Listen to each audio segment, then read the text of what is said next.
today's technology. Got it. I noticed some of your writing is around Hong Kong, and the game is set in a variety of places, of which Hong Kong maybe has the most visually.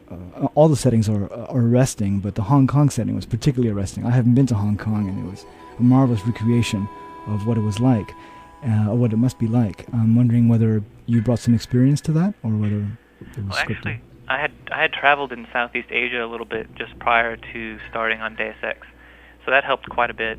And I have friends out that direction.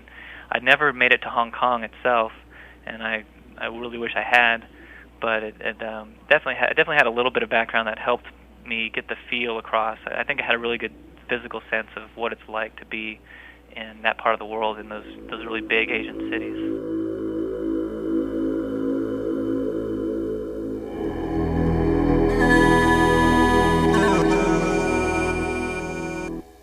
Whores in Hong Kong, scientists in missile silos, cholos in New York City subways, cops on Paris streets.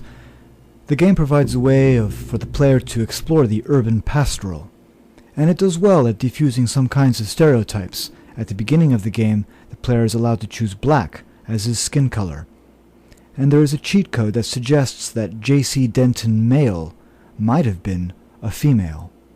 But on the whole, the game is more concerned with technology than it is with race and gender stereotypes. Technology, especially nanotechnology, machines built on the scale of a human cell, built with individual atoms, reigns supreme, as does the threat and the promise of artificial intelligence. You are a planned organism, the offspring of knowledge and imagination, rather than of individuals. I'm engineered, so what?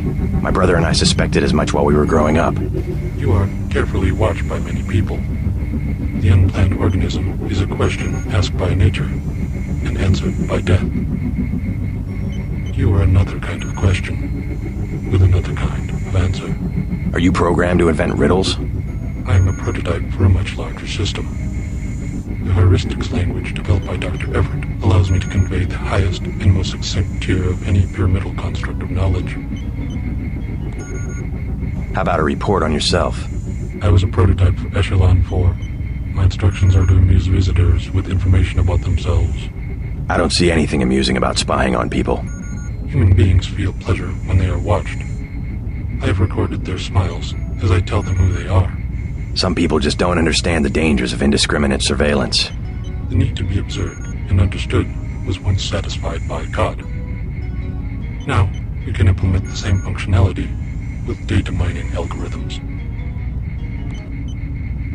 Electronic surveillance hardly inspires reverence. Perhaps fear and obedience, but not reverence.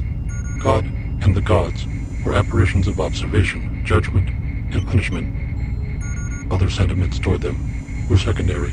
No one will ever worship a software entity peering at them through a camera.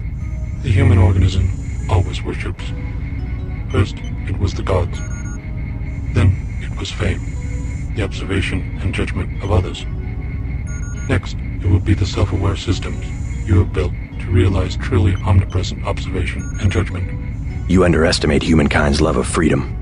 The individual desires judgment. Without that desire, the cohesion of groups is impossible, and so is civilization.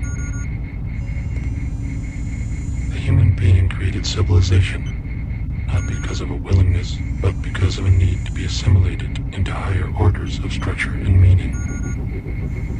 God was a dream of good government. You will soon have your God, and you will make it with your own hands. Artificial intelligence exists side by side with genetic engineering, and it's possible to hear the secretaries of local genetic engineering companies enthusiastically greet you with, "Welcome to VersaLife. We make tomorrow look like yesterday." and to hear the scientists inside the building talk like this. Organism design should be indistinguishable from CAD/CAM. With the Bay Area bridges under threat, one wonders what measures a community can take to prevent another terrorist attack. In the game, martial law was imposed, and FEMA granted extraordinary powers. Surveillance, allied with technology, was supposed to grant us security. But the irony is that the technology itself works both ways. Planes can be turned against buildings, bombs hidden inside cars. Short of draconian security measures and unprecedented invasions of privacy, there seems to be no sure way of tracking down a suicide bomber living amidst his future victims. Less than a year ago, when Deus Ex came out, its portrait of America under attack seemed far-fetched. But its writers accurately recognized the forces underground the mainstream and made a video game more prophetic than the news. I'd like to thank Sheldon Pacotti for agreeing to be interviewed on KFJC. For KFJC, I'm Philippe Gerard.